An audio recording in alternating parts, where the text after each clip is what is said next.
其实，袁大哥跟潘大人乃为世交。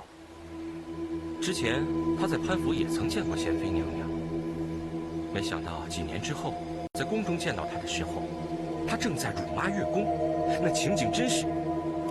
哎，他说，如果当时有个地洞，他宁可钻到地洞里面，也不愿与她相见。这样啊，原来如此。那贤妃当时骂的是何人？她怎么会如此动情？这件事整个月宫局的人都知道，娘娘骂的是少长月。之前听说他们俩关系还不错，后来却又反目成仇。我觉得他是在故意刁难少长月。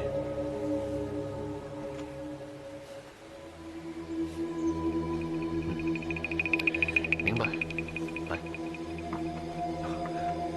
请。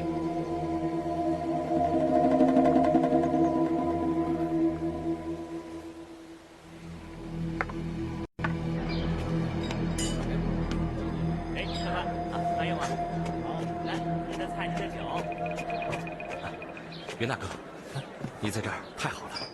怎么了？走，到外面去说。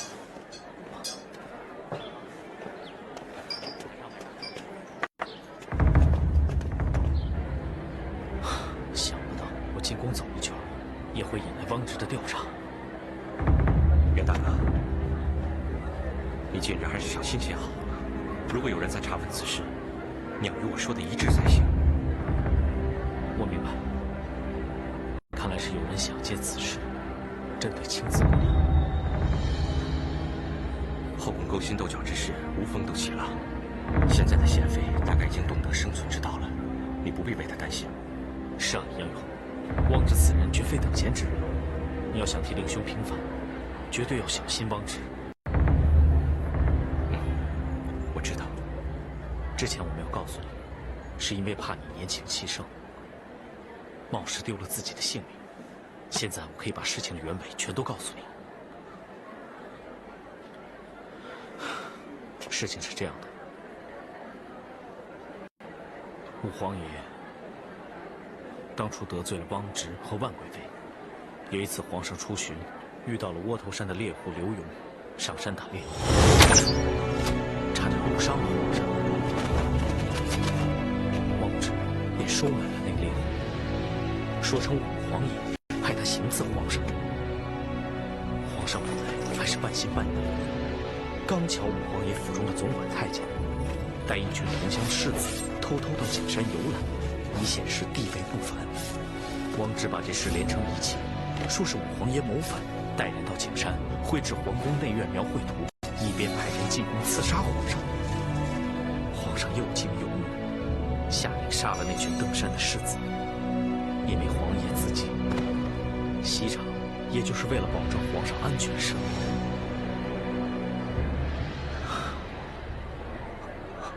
汪直也就成了长工，成了权倾朝野的大太监。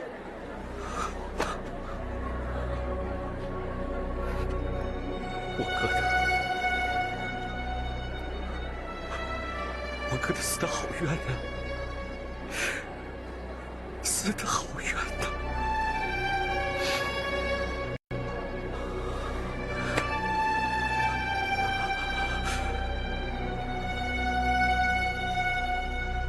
大哥，汪直以移花接木之计，把那猎户放了。只要我把他找出来，武皇爷和你的冤情就都可以大白天下。大哥，你要保佑我顺利找到那个猎户刘勇。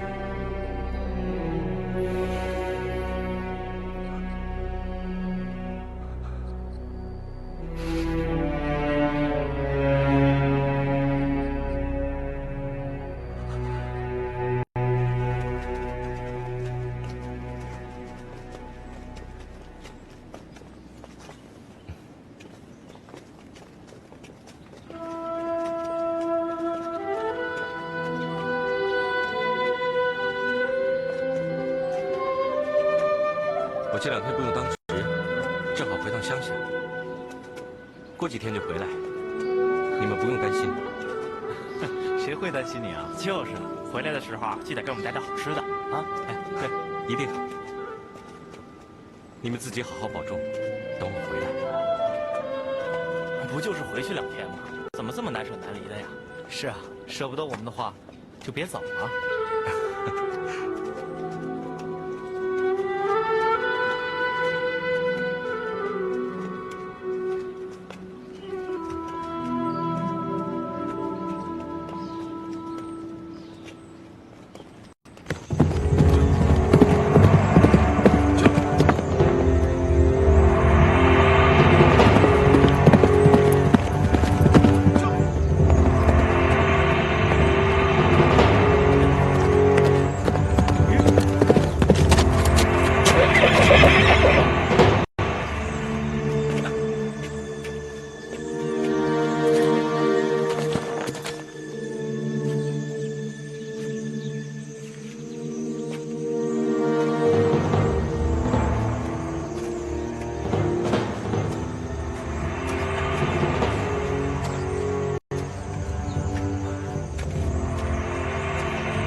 这房子破成这样，难道刘勇收了汪直巨款，以逃往他乡？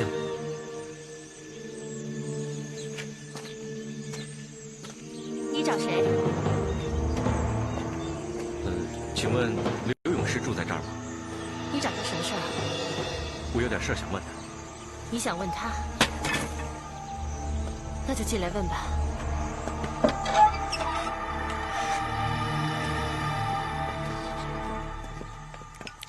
娘，哎，这就是你要找的人。要是你能让他开口回答你的话，我和婆婆真是感激不尽。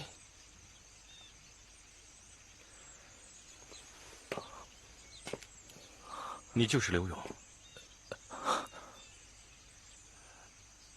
你怎么会变成这个样子？汪直不是已经给了你好处吗？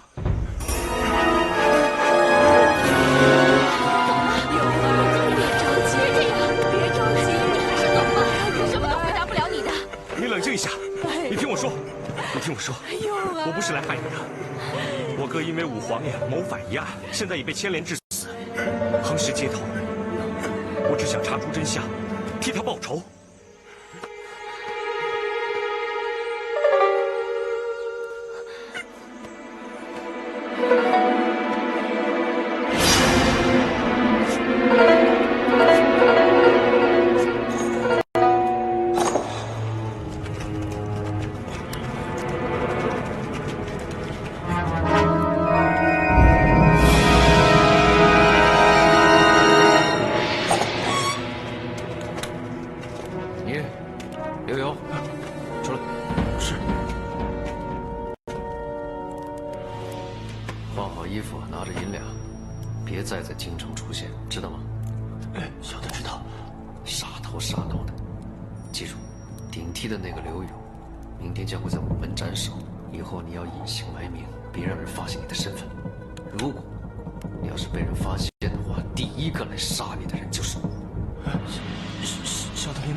回长工，货给你出。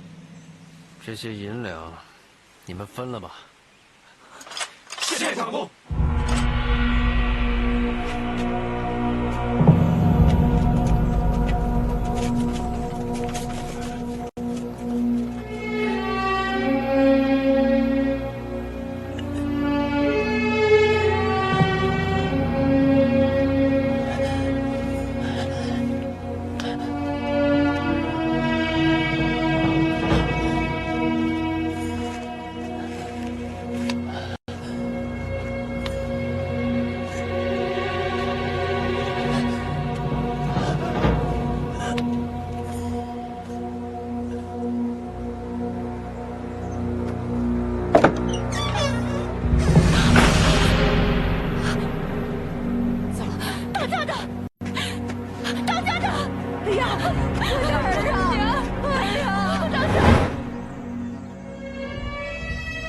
刘大嫂，他怎么会弄到如此田地？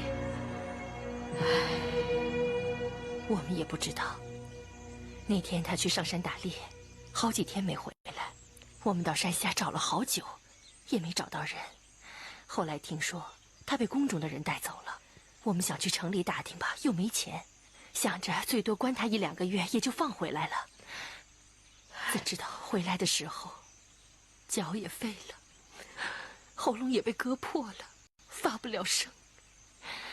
命是捡回来的，但是到今天，我们也不知道到底是谁把他伤成这个样子的。大爷呀，你要是知道原委的话，一定给我的勇儿讨个公道，把害他的人抓去问罪。我这个老婆子，给你做牛做马也心甘情愿，我给你跪下了。大妈，大妈，快请起，快请起！大妈，大爷，来，您坐下。大妈，你放心，只要找到证据，我一定替他，还有所有冤死的人讨个公道。大爷，拜托你了。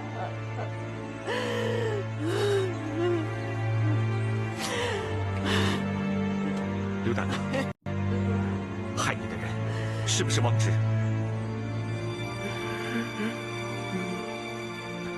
那他识不识字啊？我们这种人家哪有识字的呀？他口不能说，手不能写，怎么才能把整件事情说清楚，指证王直呢？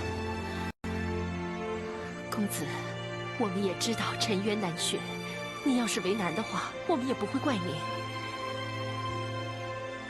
那有没有替他请过大夫？我们家里这么穷，哪有钱请大夫？他回来以后，我就上山采了一些草药，给他敷着止血，这才让他活了过来。那这样吧，我下山去帮他请个大夫，看看能不能让他开口说话。谢谢了，谢谢了。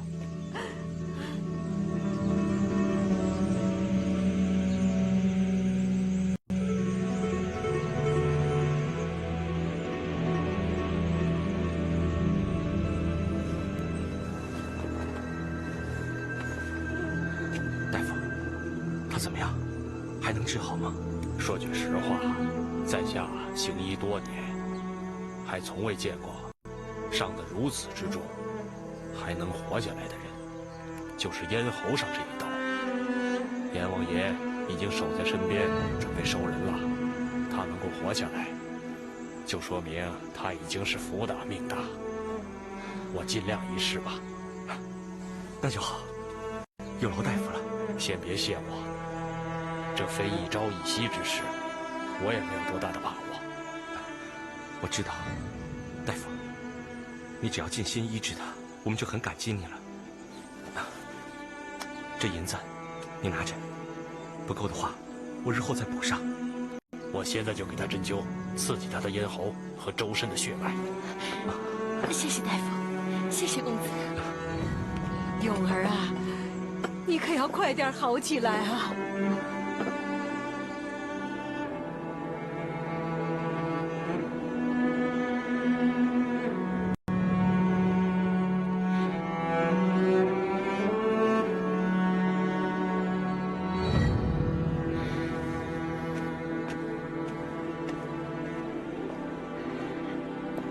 太后，辰时已到，早膳已经准备好了。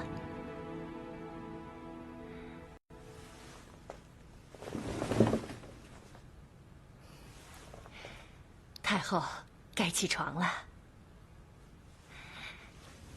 太后，该起床了。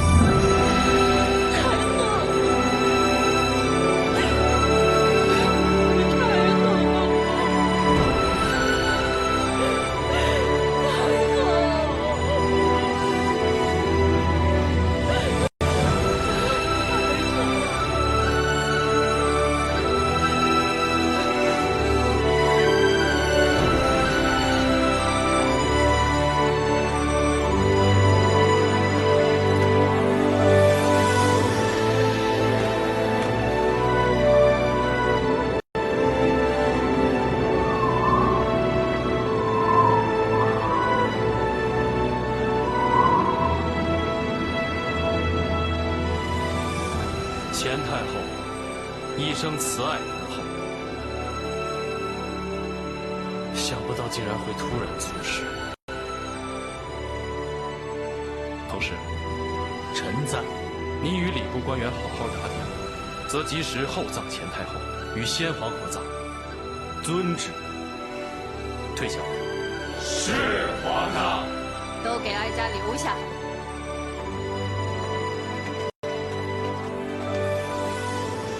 臣等参见太后。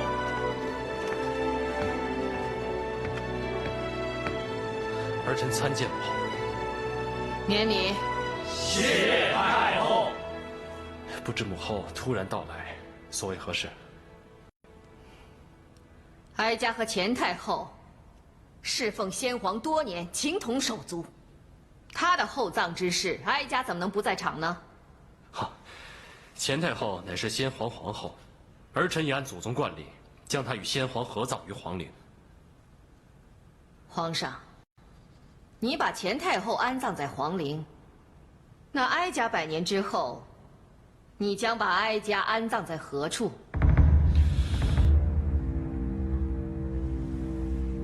彭石，臣在。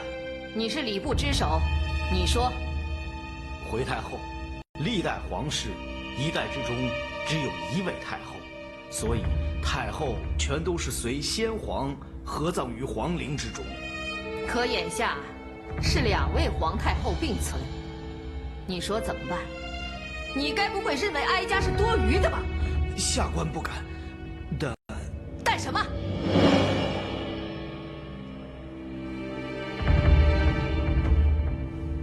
哀家才是皇上的亲娘，哀家100年之后就理该和先皇葬在一起。他日皇上致祭，也可向亲爹亲娘一并下礼，这才合礼数。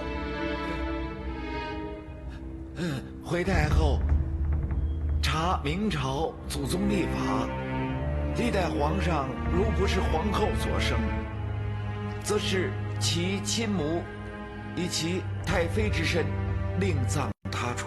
你住口！太后息怒！你们都给哀家听好了，前太后一生并无子嗣，她是一个没有福气的女人。她死后就不该和先皇葬在一起，另觅他地迁葬的是她，而不是哀家。皇上，这就是哀家的意见，回宫。儿臣恭送母后。恭送太后。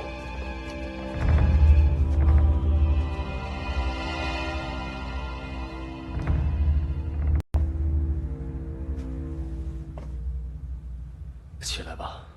谢皇上。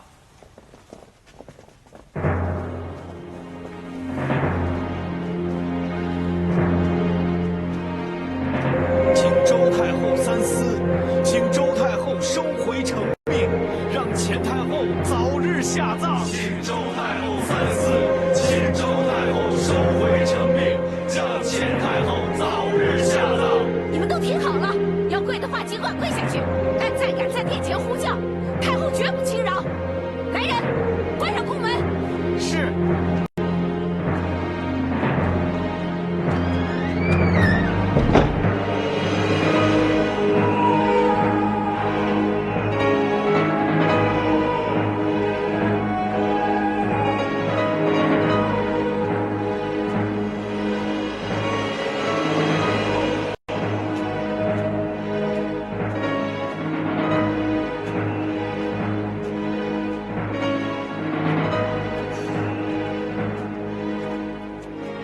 春华姐，你叹什么气啊？还不是为了那些官员，他们为了钱太后到底该葬身何处，已在周太后宫门外跪了2天2夜。可是周太后到现在，还是不肯将钱太后葬在皇陵。周太后和钱太后不和一事，在宫中人尽皆知，有什么好奇怪的？我不是奇怪，是不明白。宫中的女人，一辈子争宠、争名分、争地位，到了死后还要争吗？春华姐淡泊名利，心地善良，当然不明白这些事了。你又调侃我，不是吗？以你往日跟贤妃的交情，但如今她是怎么对你的？咱们不提这事了。不提不提，那提点别的事吧。杨月宫告假回乡，未知归期，春华姐心里是不是空落落的？我哪有啊？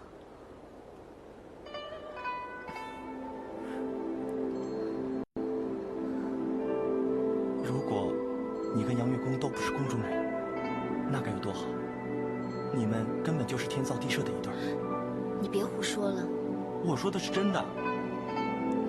不过有些事情，既然你知道它永远都不会有好结果，就别让它发生，好吗？小安子，我知道你担心我，你放心，我会注意的。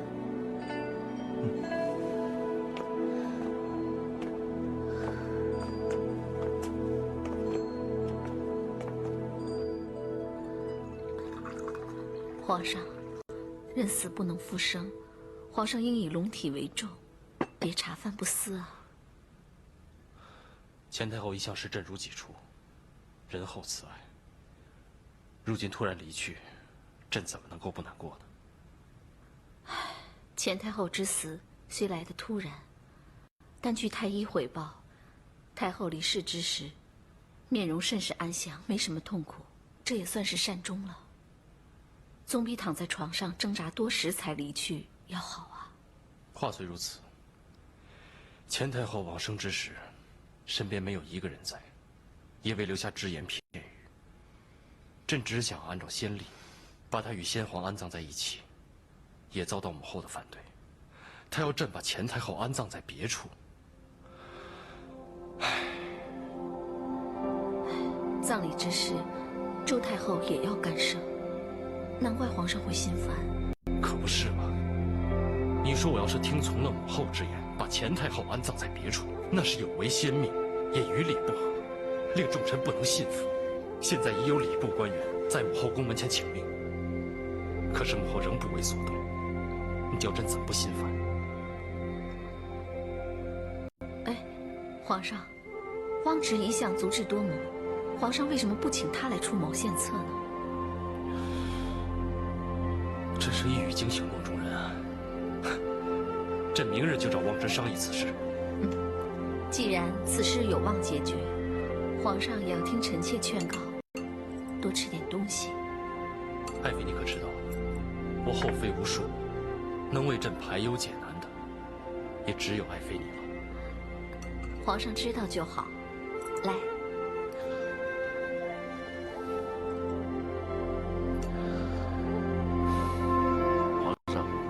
一朝两太后已经开创了先河，何不来一个一灵二太后呢？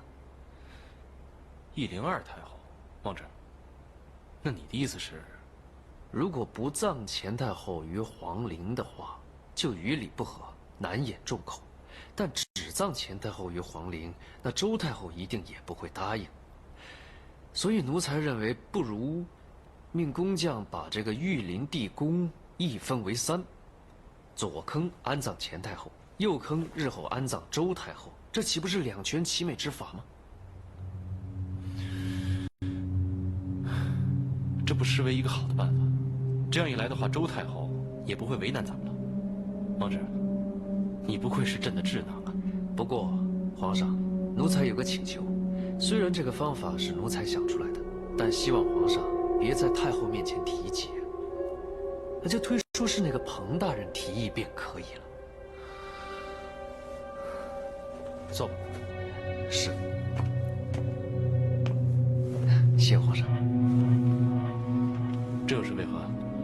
因为彭大人是臣子，如果太后有抱怨的话，他也不便干预朝政。但如果说是奴才说的，可能奴才日后做事就不太方便了。王侄啊，你不愧是心思缜密。朕就依你所言，只要钱太后能好好的安葬，朕尽一功。谢皇上。周太后驾到！恭迎太后！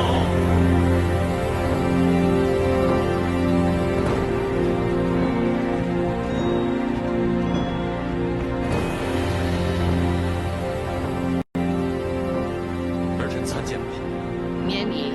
谢太后。前太后葬礼之事，哀家已经表明态度。还要哀家来商量什么呀？回母后，彭使想到一个方法，既可令母后100年之后与先皇相聚，也不失大明国统律法。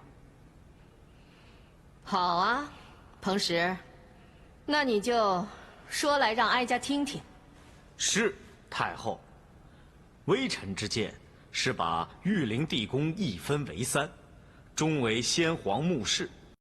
左方安葬前太后，右方留待太后100年之后，以作安身之用。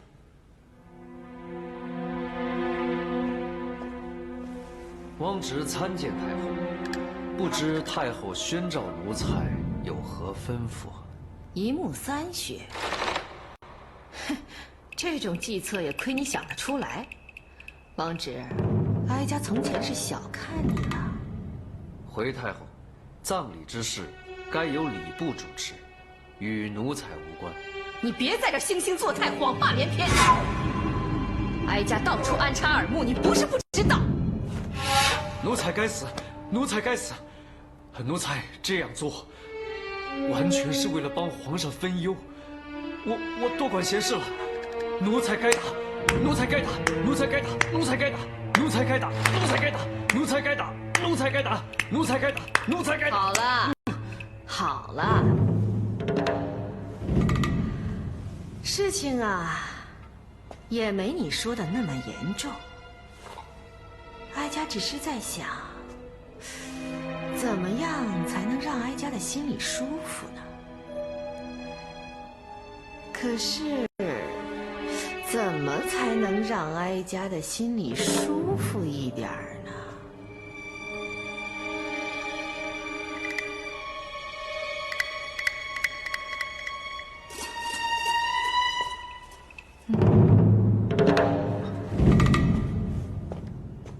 不管太后有何吩咐，汪直一定万死不辞。汪直啊，事情没你想的那么严重。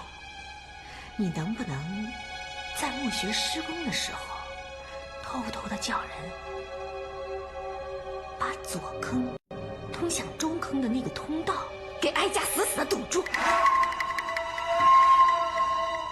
总而言之，哀家不想100年之后还和那个钱太后共享一夫。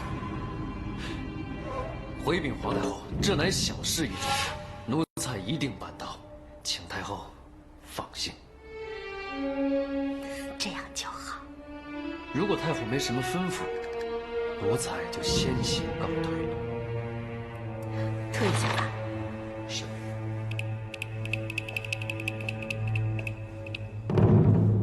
好生处理此事啊！是。周太后啊，周太后，死后还要阻止先皇与钱太后相见，你可真是天下第一善妒妇人。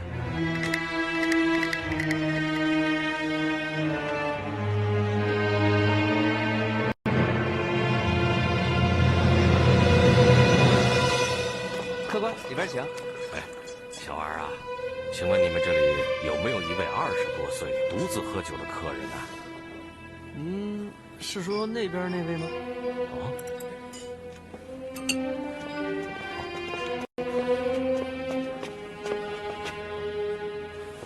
潘大人吗？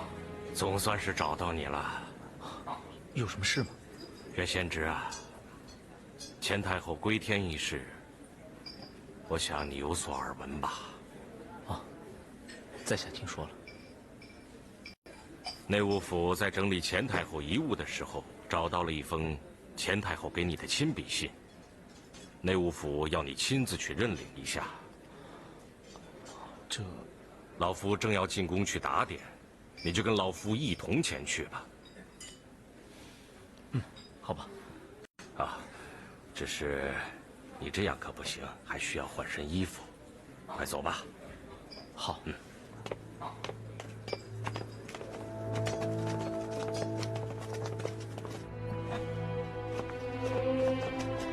太后猝逝，虽未留下遗言，可在清点遗物的时候，却发现留下了数封书信，交代了一些后事。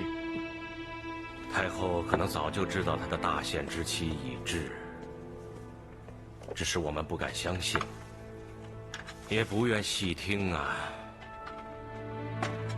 潘大人不要过于伤心了。这些书信也明确地列明了太后所赠娘娘、大人和这位袁公子之物。待你们看过信之后，可去内务府取回太后所赠的贵重之物。杨公公，我们还想在此宫殿再次缅怀一下太后，不知方便与否？这没问题，我就留下福源，等你们走后，关好门窗便是。娘娘，奴才告退。退下吧。是。多谢公公。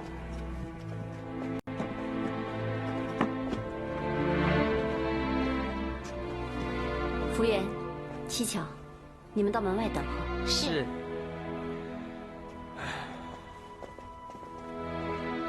想不到，时隔几天而已，我们就和太后天人永隔了。义父不要太伤心，身体重要。庆子，从今往后，我们钱潘两家，可就全靠你这贤妃娘娘在宫中照顾了。义父放心，本宫有言在先，绝不食言。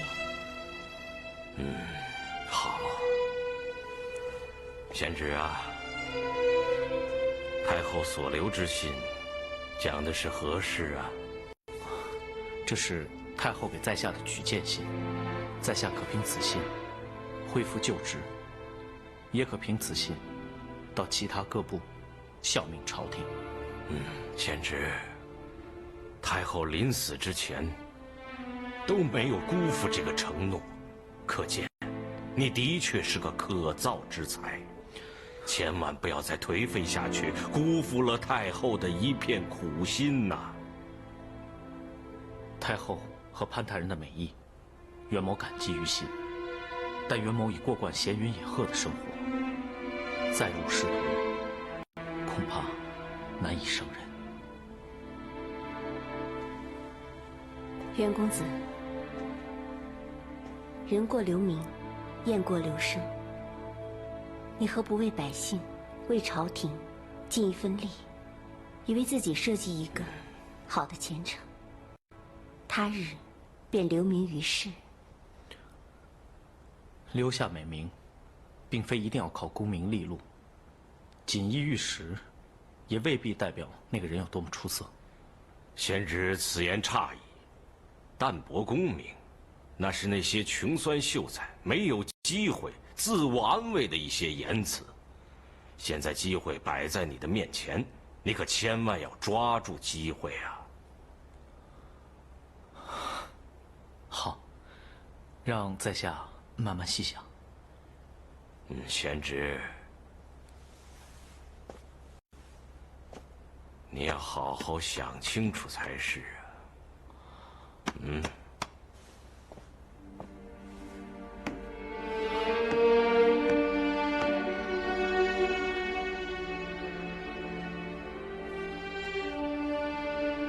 袁公子，我听义父说，你辞官以后，便四处流浪，居无定所。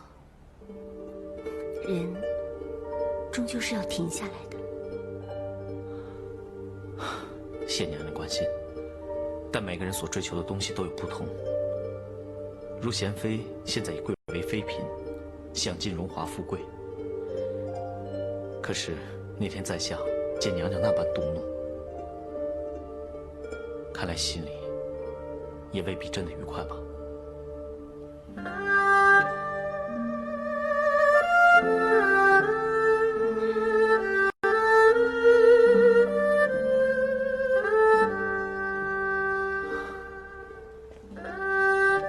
在下知道，在后宫之中，犹如困兽斗，但还是希望娘娘能够好好珍重，也希望娘娘不要在此迷失了心性。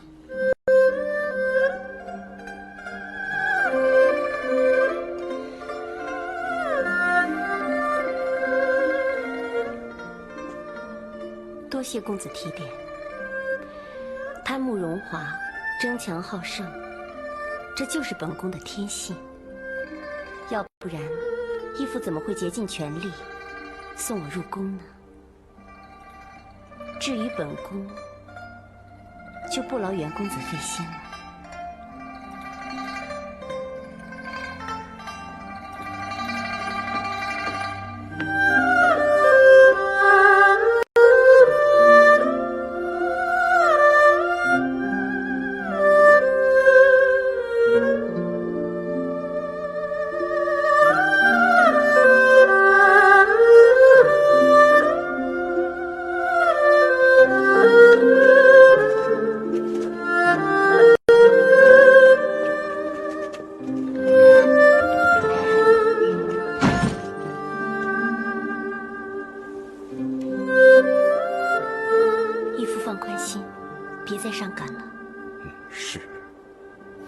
先行回宫，不做远送了。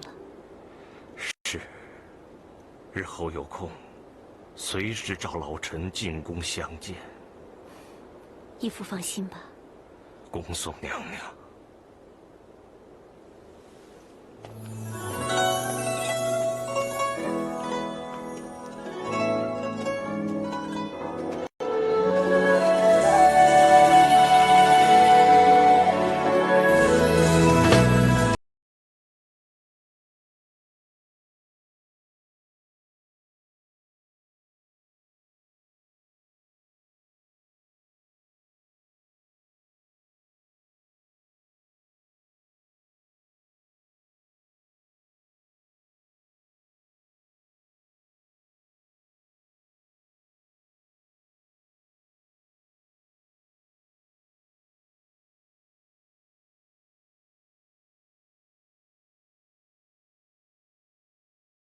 你小心。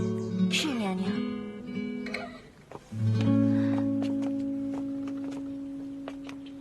春华，姚月宫还没回来。我也不知道。自从他离开宫中之后，我就没有在乐谱房或是其他地方看到他了。我也不便四处打听。钱太后的丧期已过，宫中的歌舞宴会停了也有些日子了。可能他已经回来了，只是暂时还没有被传召进宫。也许吧。我们还是别谈这些了，万一隔墙有耳，被人听到就不好了。也是，你也别太牵挂了。我哪有啊？你说没有就没有吧。哎，我去给你看样东西。走，你看，这是什么？你放在眼前看看。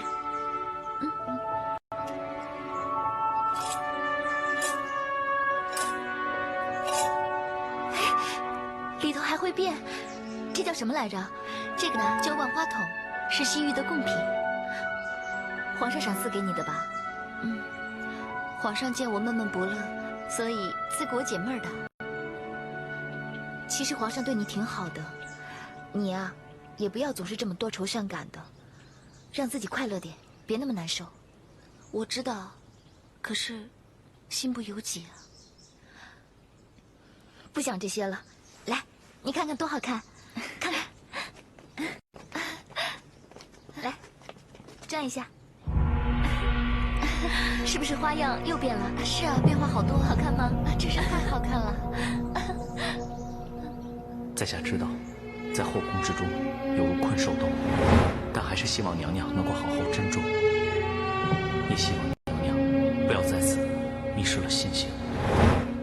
迷失信心，还不是被逼出来的吗？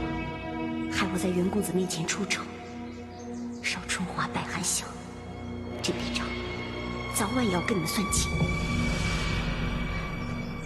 娘娘，你没事吧？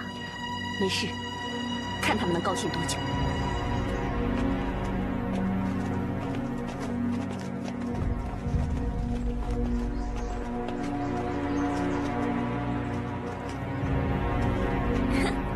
好漂亮啊！这个东西真是太有趣了。